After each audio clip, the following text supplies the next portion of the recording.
Hello మావా welcome back to our new video. ఈరోజు మనం మాల్వా మిషన్తో కన్నె థ్రెషింగ్ ఎలా చేస్తుంది, ఎందుకు ఇది ఫార్మర్స్కి బెస్ట్ చాయిస్ అని చూద్దాం. కన్ని కోసిన తర్వాత 3 to 4 days బాగా డ్రై అయ్యాక ఈ మిషన్ చేస్తే మన వర్క్ చాలా ఫాస్ట్గా కంప్లీట్ అవుతుంది. ఈ మిషన్ని చాలా స్ట్రాంగ్గా బిల్డ్ క్వాలిటీతో డిజైన్ చేశారు. కన్ని కర్రలో ఎంత లావుగా ఉన్న మిషన్కి ఎలాంటి డ్యామేజ్ అవ్వదు.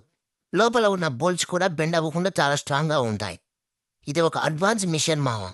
నార్మల్ సీడ్స్ని ట్రాలీలోకి మనమే వేయాలి, కానీ ఈ మిషన్లో ఎలివేటర్ సిస్టమ్ ఉండడం వల్ల సీడ్స్ డైరెక్ట్గా ట్రాలీలోకి వెళ్తాయి. ఒకవేళ ట్రాలీ ఉండకపోతే డైరెక్ట్గా సంచులోకి కూడా ఫిల్ చేసుకోవచ్చు.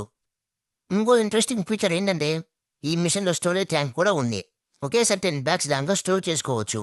ఈ మిషన్లో ఇంకో పెద్ద అడ్వాంటేజ్ ఏంటంటే అది multi crop thresher. Groundnut, శనగ, జొన్న, సజ్జ మరియు ఇంకా చాలా రకాల క్రాప్స్ని ఈజీగా థ్రెషింగ్ చేయొచ్చు. ఈ వీడియో మీకు నచ్చితే లైక్ చేయండి, షేర్ చేయండి. కొత్త అగ్రికల్చర్ ఫీల్డ్లోకి వస్తున్నా మీ ఫ్రెండ్స్కి షేర్ చేయండి. ఇంకో సూపర్ వీడియోతో మళ్ళీ మేము ముందుకు వస్తాను. Thank you for watching this video.